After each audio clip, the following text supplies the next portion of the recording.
introductions. Hello, everyone. Thank you for being here with us on the Can We Learn Innovation Workshop. My name is Anna Koukidis Prokopiou. I come from Cyprus, and I'm going to be one of the speakers, but will also be acting as a timekeeper and moderator for the workshop. My colleagues, and I will start from my very right-hand side, Meghana. She's from India. She's a member of the World Association of Girl Guides. So am I, actually. She's an MBA professor, has worked with Google, AdWords trainer, Connect with Your Community program manager for India, and she's also a radio broadcaster. And then we have Carol Hansen with a very, very long CV. I had to read it very carefully to try to get the very, very, very important things out of it. Accredited business advisor and entrepreneur specializing in small businesses. BPW, Business Professional Women Association delegate, international delegate to the UN Commission status of women. I'm a BPW member as well, so that's something.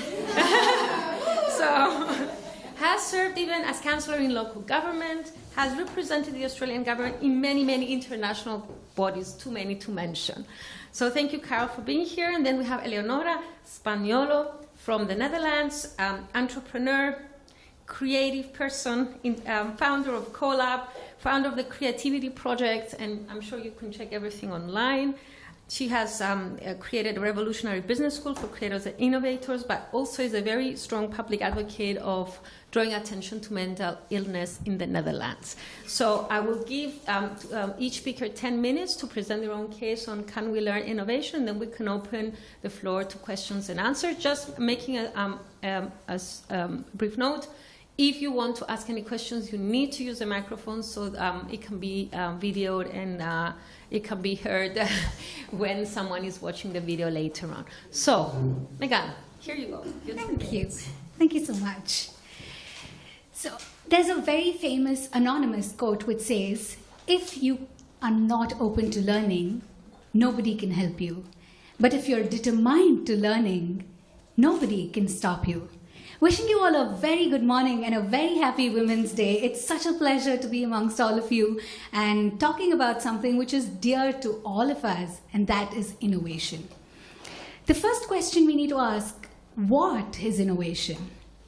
Innovation is anything which is new, anything which is out of the box, anything which is bringing a positive change, and anything which makes a difference.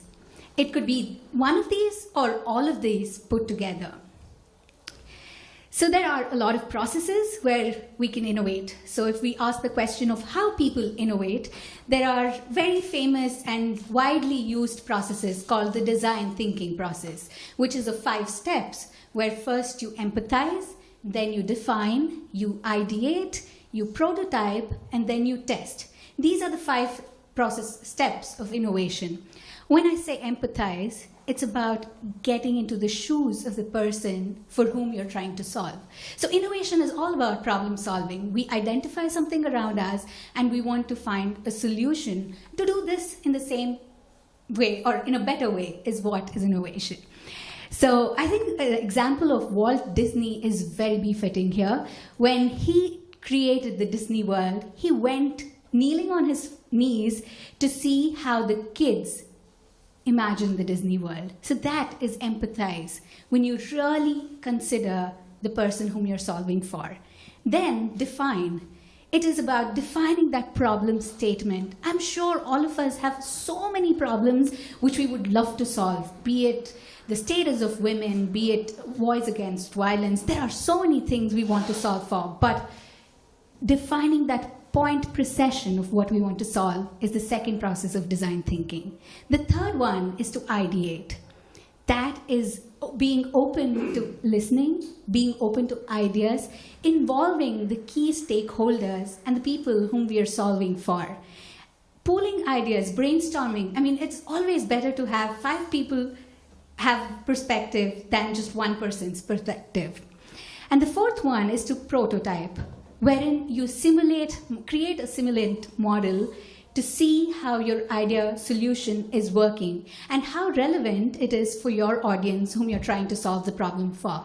And the last one is testing. So this is just one way. It's a process where somebody could innovate. That doesn't answer the question, can we innovate? Can we learn innovation?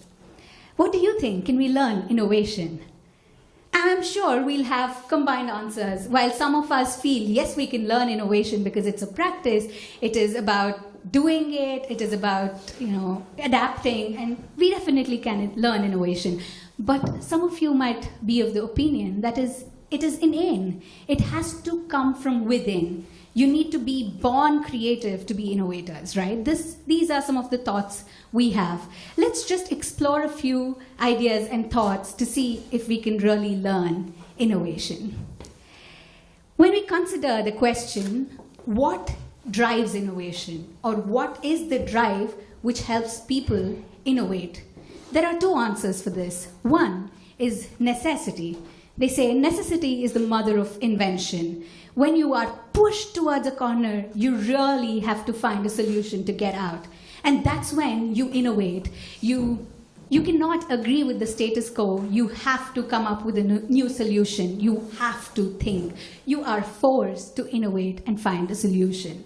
I would like to bring an example of an Indian who is in the remote corner of India. He's from the northeast region, Mr. Bhayali, and he has 140 innovations to his name.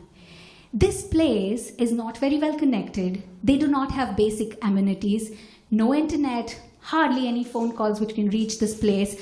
They do not have electric power, but this man has been solving daily problems.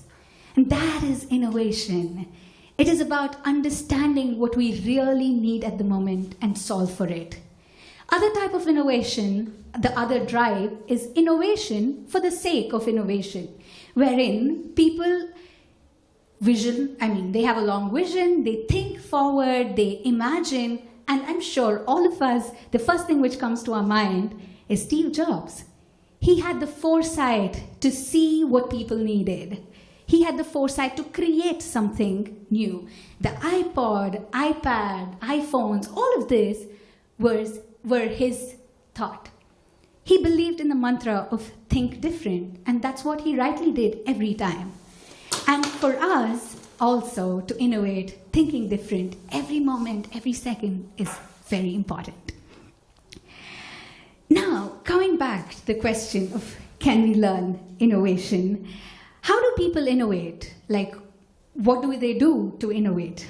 What is the drive? We spoke about the drive, but if we have to answer the question if we can innovate, can I just see a show of hands? How many of you have a pen in your hand?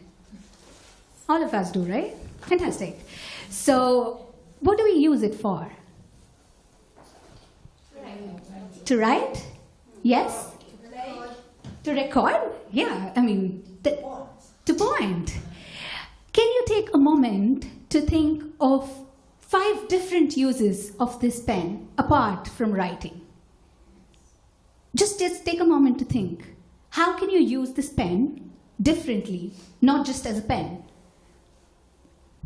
And any answers? Chew on. Okay. Hairpin. Fantastic. Scratching my back, of course. To open the lock of my suitcase. To open the lock of my suitcase. Then, what else? Throw it, stress buster. I'm stressed, I'm going to throw it. Then, we're going to tap, make noises. Just in a few seconds, when we are pushed to see what other uses of a pen could be, we innovated. We thought of so many different ways of using the same pen. And that is innovation, thinking out of the box. I would like to say a few pillars which would help us learn innovation. The first of all is learning to unlearn, because that is so important. All of us are so conditioned in a way of thought. we wouldn't want to get out of that comfort zone. A good example for this is in one of the universities in the United States, they tried this experiment where they reversed how the bicycle works. So naturally, all of us have ridden a bicycle, right? If we turn the handle to the right, it goes to the right. And if we turn the handle to the left, it goes to the left. They just reshuffled this and made it, when we turn the handle to the right, the wheel goes to the left. Believe me, not even one person could do it for more than 10 seconds without falling. Because we are so conditioned to turning right when we have to go right. But a person who did not know how to ride a bicycle could do it just like that. Because it's so difficult for us to unlearn what we have learned. It is so difficult for us to give away what we already know to do something new. The second thing is thinking out of the box. What is thinking out of the box? Let me give you a situation and let's hear what you would do in that situation. Imagine you're the CEO of this company and you do not have enough projects, you do not have enough finances, and you have a team of 100 people where you feel you have to cost cut because you're not able to manage. What would you do? Any answers? You don't have projects, you are the CEO, you have to take a call. What would you do to save the company? Any initial thoughts? Ask the employees for help. Ask the employees for help. Nice. But do the corporates really do that today? The first thing which comes to their mind is to sack people. To say, you know, I'm so sorry, but at the moment we don't have place for you. That's what they do. But this example of a man in the United States again said, every employee in the organization is very important to me. I cannot lose them for the situation today because they will never stand by me when I need them in the future. So he said, I will give them 1 month of unpaid leave. It is compulsory for everybody to take 1 month of unpaid leave. In that way, everybody's job is secured and the organization's monetary thing also stabilized after some time. So thinking out of the box, they always say, it is not the first idea which is fantastic, it is the 51st idea which is fantastic. So whatever comes to your mind first will never be a great idea. Next thing is about getting out of the comfort zone. Yeah. Yes. Getting out of the comfort zone. Just one story and I'll be done. So there were 5 blind men who wanted to feel how an elephant is. So the first man touched the leg of the elephant and said, elephant is like a pillar. The second man touched the trunk of the elephant and said, it is like a big, huge pipe. The third man touched the tail of the elephant and said, elephant is like a rope. The fourth man touched the tusk of the elephant and said, it is so soft, sharp, and long. The fifth one touched the stomach and said, it is like a huge drum. All of them stuck to their idea of how an elephant is. But they did not realize, or quite did they realize, that the other person could also be right, and what we know is just one perspective. So to learn innovation, it is very, very important to have that openness to listen to others and see the same thing in different perspectives. So if we are not willing to learn, nobody can help us. But if we are determined to learning, nobody can stop us. Innovation is definitely something we can learn, we can do, and all of us can be innovators. It is just a different perspective in which you need to see. Thank you so much.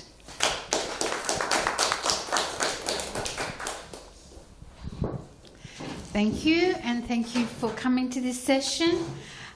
Innovation is something I'm very passionate about. Thinking outside the square. Can we learn innovation? Yes, it is learnable, but you do have to be receptive to wanting to look at things differently.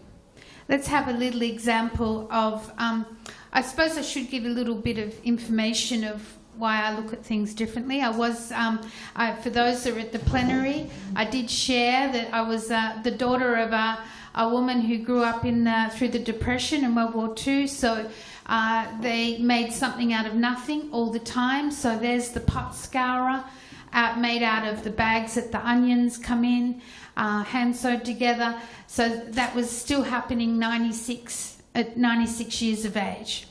So innovation is a lifestyle, it's a mindset, it can be creativity, it's a passion. It can be if you've got a right brain, that you are always creating something, but also very an inventor, a scientist. Everyone is innovative. A fruit shop owner can simply decide to cut the watermelon in slices and put on a tray because it's at ease to sell the product for the person buying the sliced watermelon as against a big chunk, and that's innovation. So sometimes the word innovation can make people think that it has to be something that they've invented. It has to be something technical. It's not. It's just looking at something differently and presenting it. So it can be as simple as slicing fruit for the ease of the customer to buy. I've been running innovation festivals. Besides being a designer of 20 years of my own label, so I do have the designer mindset. But I also am the founder of 2 not-for-profit organisations helping small business. So over the years, I've assisted over 30,000 small businesses, both in Australia and also globally, in business skills development. But for a long, long time, I've been delivering online business training and mentoring as well. So how did that part happen? Because I had people wanting to access our services in Western Australia. It's a very large, it's a third of the size of Australia. So we started delivering online because people needed what we delivered and couldn't get there. So thinking outside the square, which is what I help small business to do now. And some people don't hit that mindset until they've got their back against the wall. They may be sailing along in business, doing well because customers were walking by their door, but they stop because they're buying online, or it's been raining for 6 weeks, or it's all sorts of other issues. So when their back gets against the wall, then they have to look for alternatives, and that's when they will start to think innovative.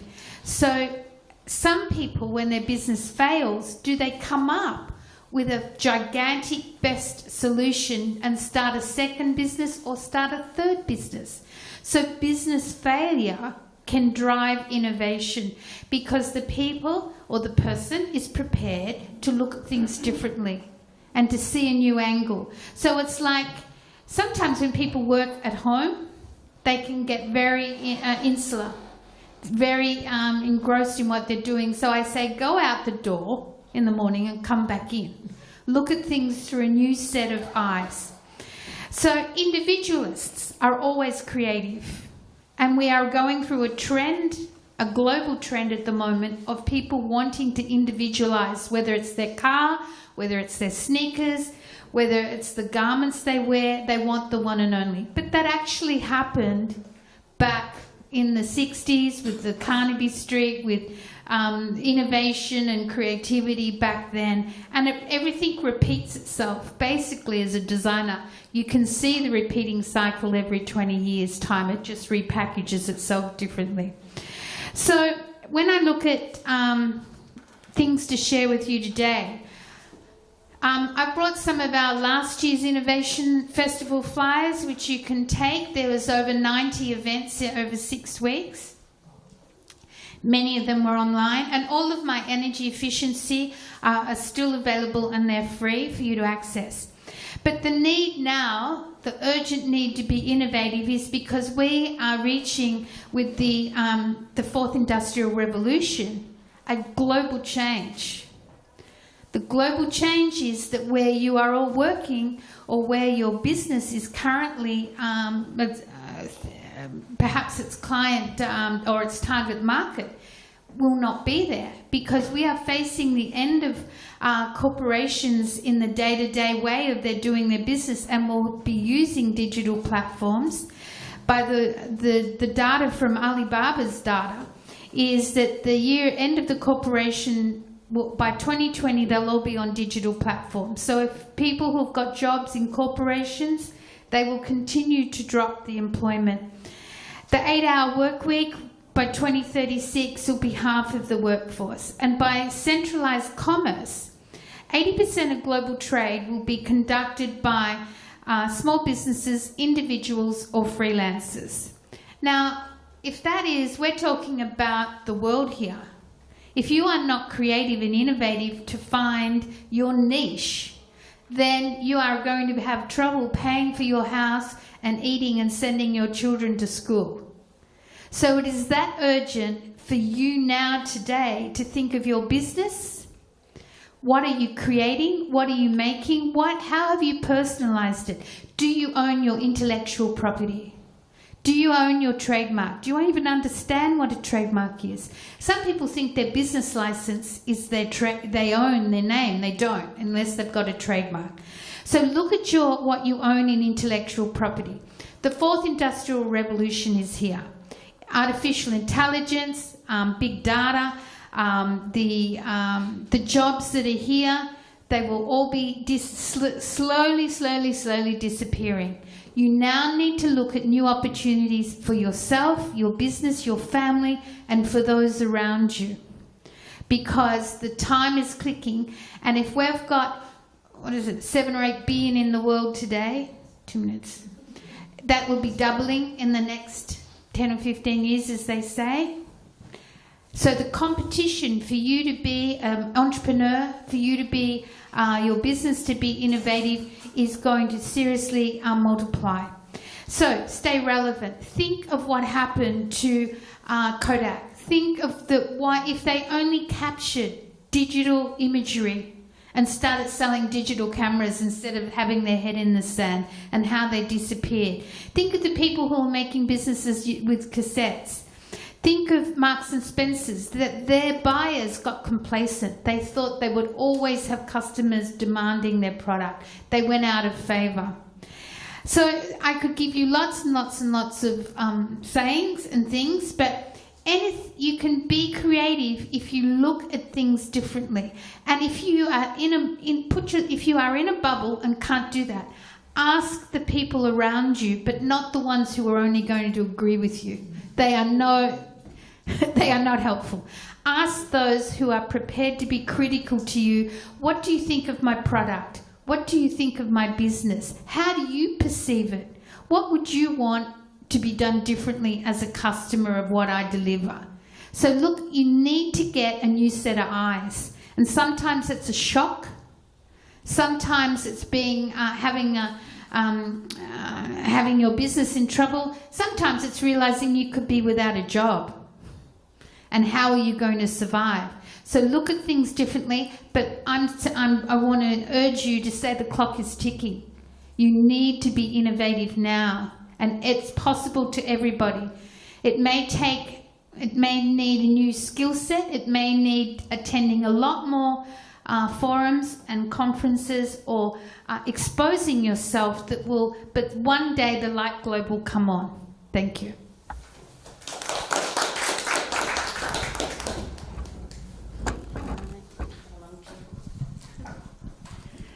Hi, I'm very honored to be here today to talk about one of my favorite subjects ever, that is creativity and innovation. I've been a creative on demand for 20 years because I've been a graphic designer for a very long time. So I'm used to use my creativity even when I think I don't have any that day. So I have my tricks. And I founded the Creativity Project as a way to explore creativity and guide people into really get into it, into painting, into doing things with a different mindset. And then I found a collab with my partner Lana, who's here as well today as a speaker. And we work with creators and innovators. So we decided that those are the people we want to work with, and we want to support them to be the best innovators they can. So when I read this topic, can we learn innovation, my first reaction was, this is not even a question. Of course we can learn innovation. But then, from my experience, I know that innovation is very, very connected to the concept of creativity. And for some mysterious reason, in our mind, creativity has been tied to the creative genius, the creative talent. So when I ask people, are you creative? Most of them say, well, I don't know what to draw. And for me, this is not being creative. This is that one single expression of being creative. And so we have this idea that creativity is this sort of magic that comes from somewhere. It's a gift that someone has and someone doesn't. And it's not like this. Creativity is what makes us humans. We are all creative in our daily life. We create new solutions. We invent things continuously, maybe not revolutionary things, but even when we think, what are we going to do for dinner tonight? This is a way to create something. Children are creative. So we have it in ourselves. So it's not something it's not something that comes from the outside. It's inside us. It's the way our brain collects information and remixes information. This is how we work. We are creative every day, every second. So that for me is a fact. But I realized that this somehow got lost, and we say only artists are creative, or talent, or geniuses, but that's not real. And this is connected to innovation. We say, oh, Steve Jobs is innovative, or this other person is innovative. But this is also not true. Creativity can be seen as sort of individual thing. We are all creative. There are 1 million definitions of creativity, so it's difficult to pinpoint one. One I really like is creativity is a new combination that is put out in the world. So when you have some ideas and you recombine elements and you put it in the world somehow, so it doesn't stay in your head, but you make something that never existed, this is being creative. And it can be something that is not innovative because someone made it before, but it's creative for you because you never made it before. And innovation, I see it more as a sort of collective creativity. When more people come together to create something that brings something new, that is useful and appropriate, and is for the benefit of the world. So it can be technological, it can be art, it can be anything. And of course, it's also tied to the time we live in. So it's a sociocultural definition, because something that is innovative today, it could, in this society, maybe it's not innovative in another time, in another space. So this is it. And even Steve Jobs didn't create anything by himself. He was definitely a very talented person, but it was not alone. Because innovation comes when we come together and we remix our ideas. And the dreaded box has been already nominated. There's always this concept of thinking out of the box. And I started dissecting this concept in my own research on creativity and tried to understand what is this box we are talking about. Because it was not very clear. What is this box? And I started thinking, well, to me, I compare the box as the box where my kids keep their toys. If you have small kids, you know what happens to these boxes. So the toys are there, and are all mixed up, and are all nicely in their box. And then my kids arrive, and they throw everything on the floor. And it's a total chaos. And they start remixing their toys to create stories. And this is what every child does everywhere, in any age. That's something that comes from our true nature. We do that all the time. And so for me, I started observing my kids and say, to me, this is the box. The box is everything we have in our head. It's our experiences, it's what we learned. It's everything we experience in our life, good, bad, anything, is our box. And we need to have the courage to throw everything on the floor and be open to remix it. And innovation, I think, is difficult for many people because they're so afraid of stepping into this chaos. because it's daunting. You come in your children's room and everything is all over the place, and you think, oh my God, what happened? And we have the same feeling in our head when everything is a chaos and we don't know where we're going, and my business is failing, and I don't know where to go, and it's really scary, and a lot of people don't want to be there. And working also with Lana, we realized that people want to go from this inciting incident they have that make things change, immediately want to go to the solution. They ask us, what's the solution? And say, well, you can jump from this to this. There is this whole chaos here, you need to live it. You need to accept that you're going to go through this terrible moment of chaos, and you need to learn how to use it. So for me personally, for Lana, we are developing our theory of chaos to help people embrace this moment and use it to innovate instead of jumping from, I feel so uncomfortable, I want to feel comfortable again, because that's not what's going to happen, because that's not a solution. So what I think is, to be innovative, we need to have the courage to embrace the chaos, to throw everything on the floor, map it out, look at it, see what kind of recombination you can actually make of those ideas. And it's, of course, something that happens when more people are in it, because I have my point of view and my experiences and my tools, and another person has a different point of view. So when we bring together all our boxes and we throw them on the floor and we start looking at it, and we can start mapping out how we can recombine elements, because we don't create anything from scratch. I use it to teach design students that will come and say, I don't want to look around at what other people work, because I want to create something unique. And say, well, this is not going to happen, because people are going to paint, we're painting on the wall so many years ago, and you're not going to invent anything. Just forget it. You're going to remix things in design, in fashion, in anything. Even the smartphone is not new. So the smartphone is a camera and a messaging system and an email system, all things that already existed, that someone decided, you know what, it would be so cool to put it all together in a device. They didn't invent anything, they just recombined it. So for me, this is the key. Just be sure that you are comfortable in this chaos. You know what it's in your box. You put together people who have interest in boxes to look at, and you recombine elements to create something new that can be innovative. So that's my take on it. Of course, it's a very interesting topic. We could talk about it for hours, but I cannot do that. So I'm very happy that I could share this piece of my ideas on that with you. And thank you for listening. Thank you for having us here.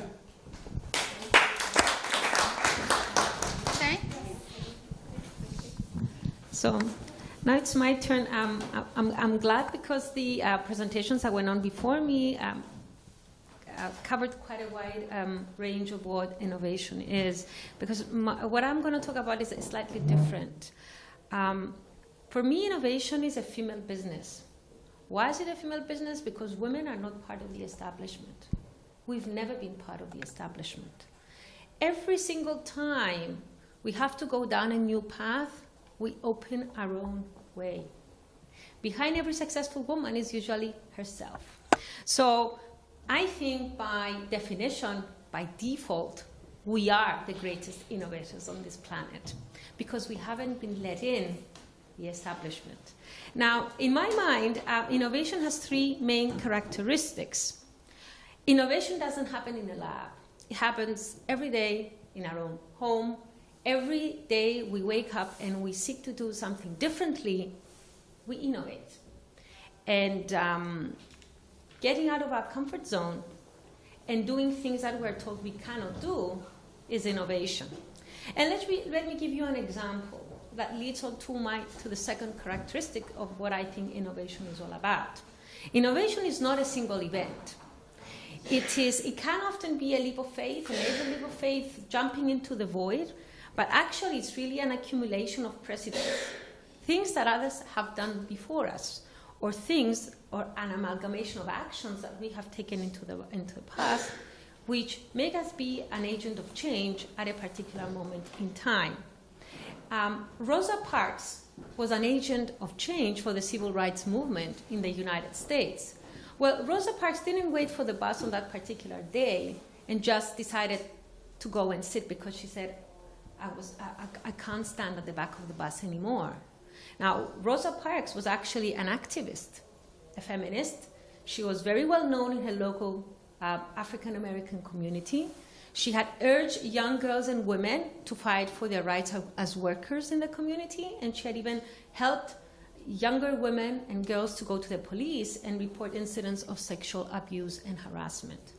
It was no coincidence that she refused to stand at the back of the bus on that particular day. And when she said, and they asked her, why did you go and sit at the front of the bus? And she said, I was tired. She was sick and tired. That was actually what she meant when she had said that. So innovation, if you like, is not a single act. Is an accumulation of precedent that we have created or others have created before us.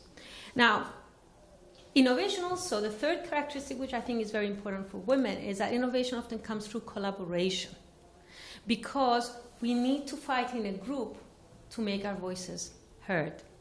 Now, the obvious example which comes to my mind is, of course, Lysistrati, the Greek woman that Aristophanes, the comedy writer, thousands of years ago, portrayed as going on a sex strike, okay, refusing and getting all the Greek women together who were divided. There was a civil war going on in Greece, and everybody was killing each other. The men were away at war for many, many years. So she mobilized all the women to make a stand and go on a sex strike. So they told the men, we're having no more sex with you guys, okay, unless you stop fighting. So that's again a very, she was a fictional character, but I think it's a very good example of how women can actually take a stand, provided they stand united. So that comes to the question that we are asked to answer. Can we learn innovation? Yes, we can, because we can watch others do it. And can we teach innovation? Yes, we can. If it can be learned, then we can teach it. So very briefly, I'm going to give you 4 ways in which innovation can be learned and actually can be taught. The first step for innovation is for women to find their own voice. We have not always been allowed to talk. Mary Beard, the very well-known classicist, she wrote recently a book called Women and Power, a Manifesto. And she makes the case, she says in her book, women, even when they're not silenced, still they have to pay a very high price for being heard. We are patronized, we are insulted, we are demonized for having an opinion, for making a stand, for being different. And again, I'm going to use the example that Mary Beard uses in her book. She says the first incident of a Western woman actually seeking a public voice is Penelope in the Odyssey by Homer. In her very own house, she decides to publicly address the number of men who are there trying to be her fiancés, trying to convince her to marry them because her husband has disappeared. And she's silenced by her own son, who says, Mother, the public speaking is not a thing that women do, so go back to your own quarters. And she says, no wonder, says Mary Beard, that women have been silenced since, because men have been used to silencing us for thousands of years. And this is what the establishment has been trained to do. So we need to find our voice, and then, of course, we need to protest or perish. How did we get the vote? Did someone give it to us? Absolutely not. Wasn't it for the suffragettes? Were the women in the French Revolution who took a stand? The famous March of Women against Versailles? The women being involved in the peace movement in Liberia, they encircled the hotel where all the men were doing the peace negotiations, and they said, you can't leave unless you come to a peace agreement. Even the Women's March in Washington, the very next day that Donald Trump was inaugurated as President of the United States.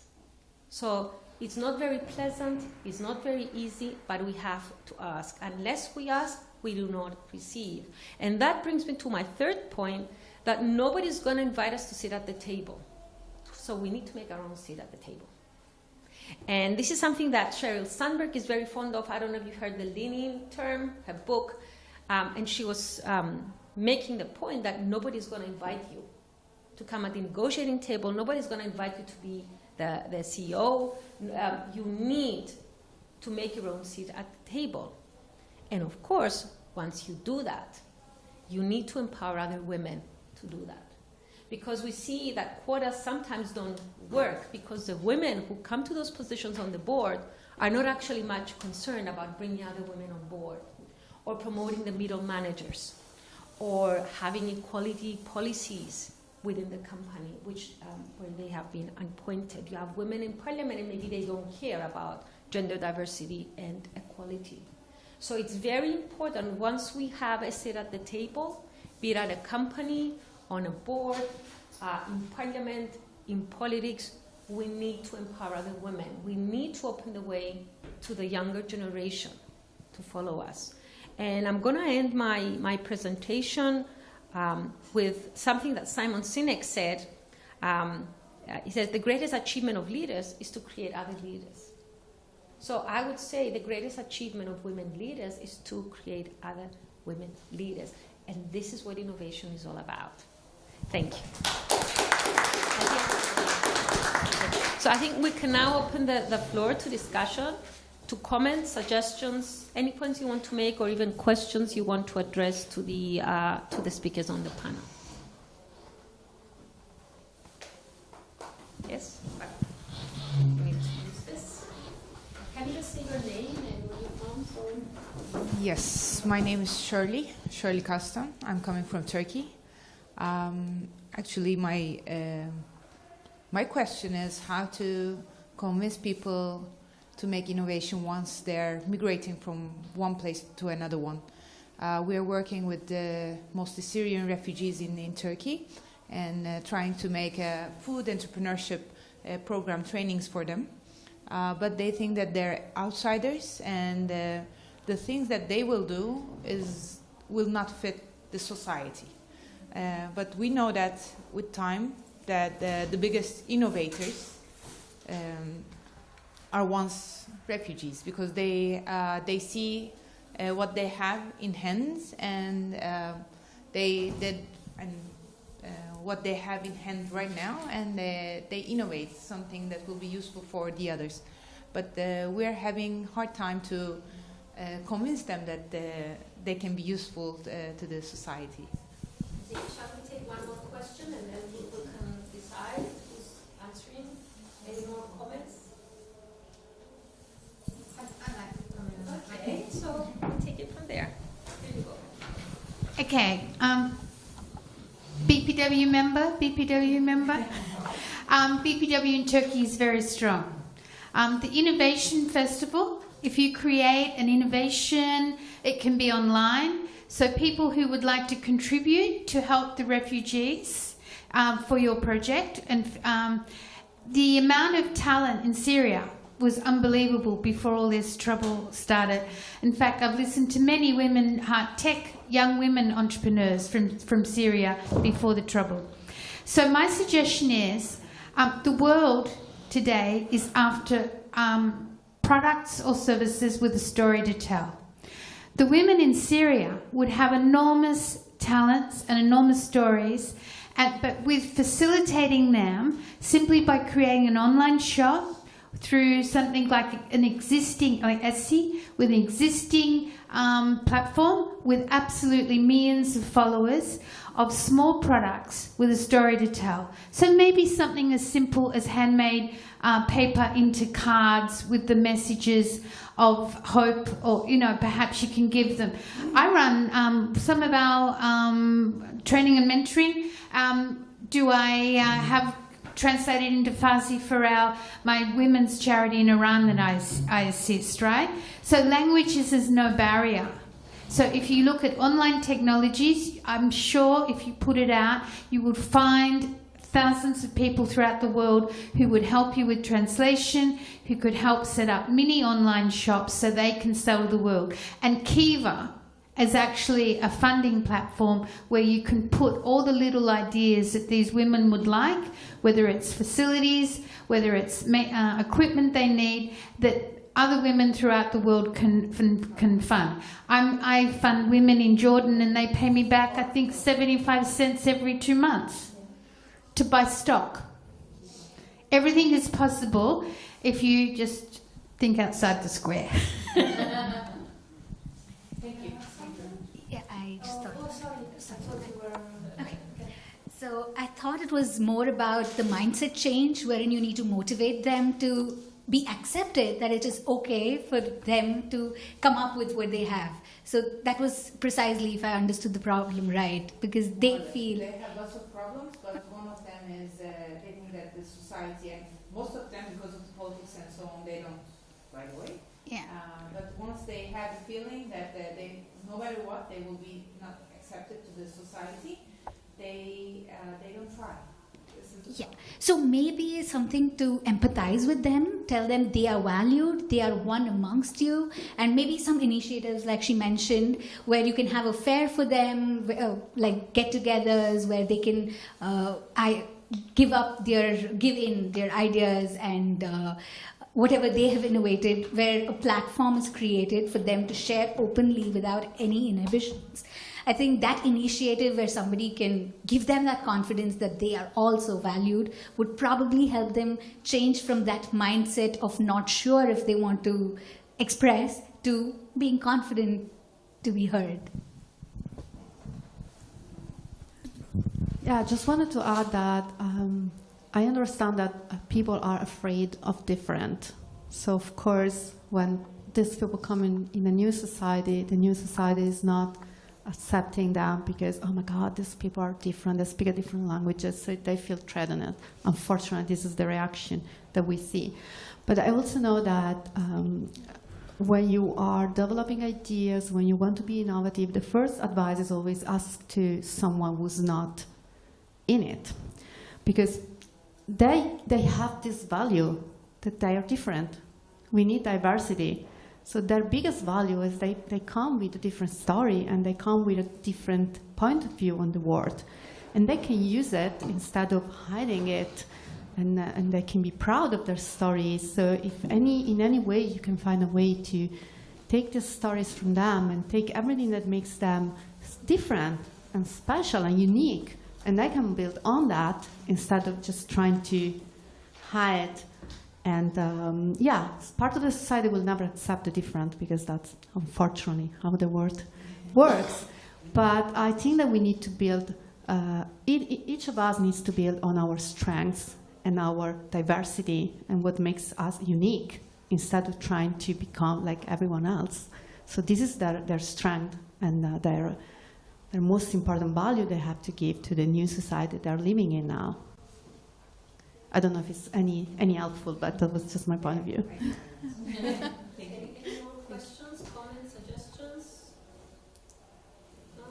No, thank you for sharing such a different perspectives. Well, thank you for sharing such a different perspectives to look at innovation. So that's really helpful. Thank you.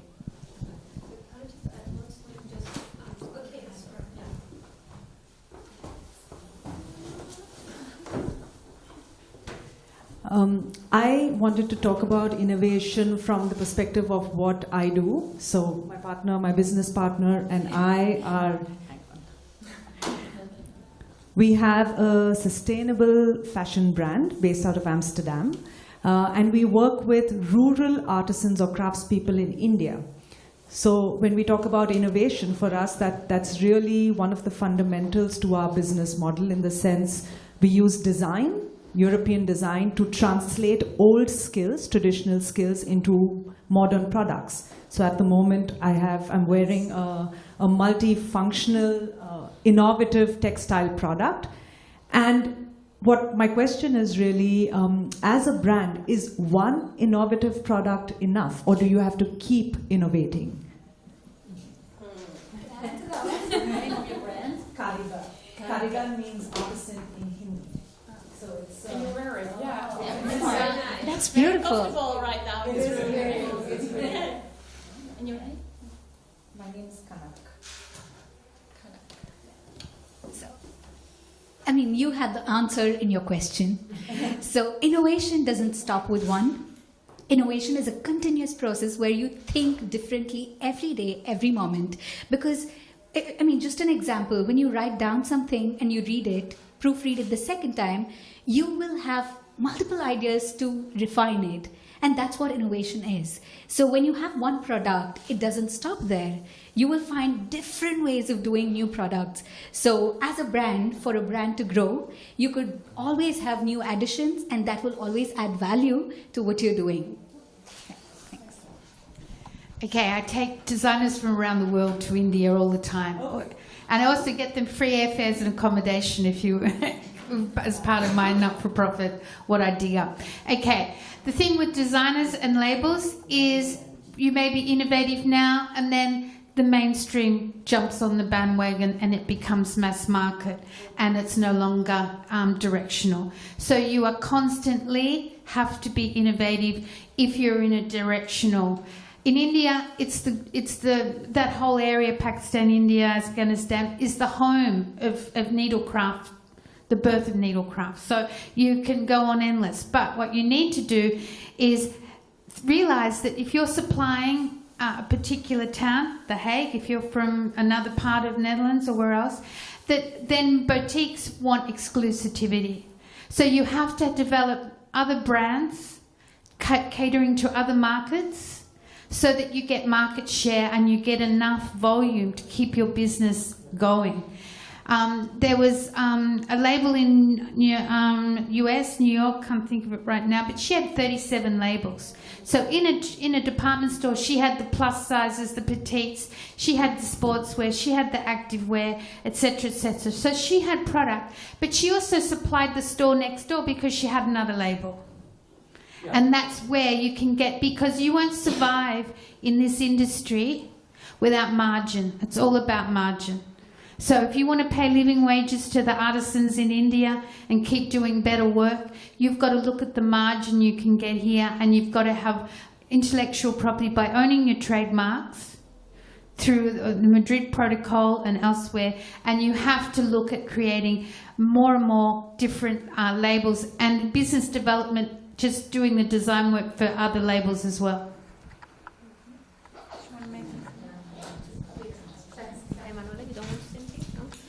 I'm just going to wrap up the session by making a comment on political innovation, which is, because I think you've covered, I mean, you're the experts on the business side, but talking about migration and political innovation, I was just reading the latest economic policy review by Oxford University on the effects of migration and political innovation. And what they found is that there is a trade-off. I mean, you have the migrants. In the case of Syria, it's obviously quite different, but you've got a brain drain happening in the southern part of the European Union. So you've got the brightest, the best and the brightest people of the workforce, and unfortunately, it's a case where it's a gender-balanced migration wave away from Spain, from Italy, from Greece, from Cyprus as well. And what happens is these people, because they are the best and the brightest, and they leave for economic reasons, so they end up being lawyers and investment bankers and doctors and computer engineers and whatever else in the northern part of Europe. What happens in the local societies, which they abandon, is that the quality of political leadership and the quest for innovation and improvement in government goes down the drain. So there is a negative effect of migration, not just the perils for the people who leave home and they went to live abroad and all that, but innovation, political innovation in society suffer when the people with the right mindset vote with their feet and just abandon their own societies. So it's important to see how you can bring people back, exactly because they will bring new ideas when they come back into the country. They will have higher standards of political awareness, because obviously the political system in the northern parts of the European Union are much higher in terms of transparency, less corruption, so on and so forth. And you need to keep innovation happening in society through drivers, which at this point in the southern part of the European Union, unfortunately, are lacking. So we need to wrap up the session now because the time is up. It's very important. Unless someone has a comment, one last comment before we leave. Yes?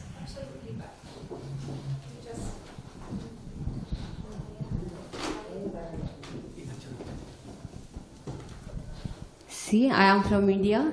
I was a teacher. I have a small question. Can innovation and education goes together in the classroom? How? Tell me. I can make one very brief comment. We need to stop spoon feeding the kids. We spoon feed them too much. And we focus too much on the grades and the formal qualifications, and we forget about the creativity. So it's easy for the teacher as well to spoon feed. But I think innovation can enter the classroom, because I've taught for quite a long time myself. And it's not easy to allow them to be creative, because you have to be creative first. So, but that changes everything, gender stereotypes, everything in education. So that's my 2 cents on that. Anyone else wants to make a comment? No? Okay, so we've run out of time. Thank you for coming. If you have any questions, I think you can address it later on and find one of us. Thank you for being here. Yes, yes. Thank you. You can make it. Okay, perfect. So, can you have All the attendants will get all the people.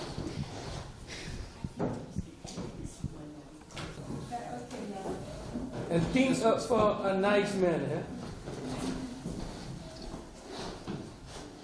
Okay.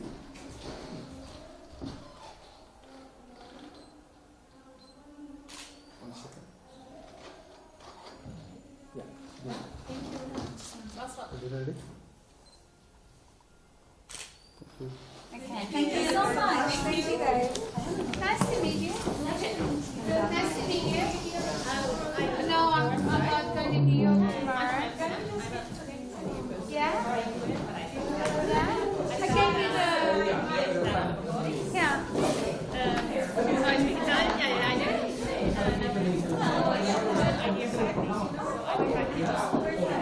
what do you think of you?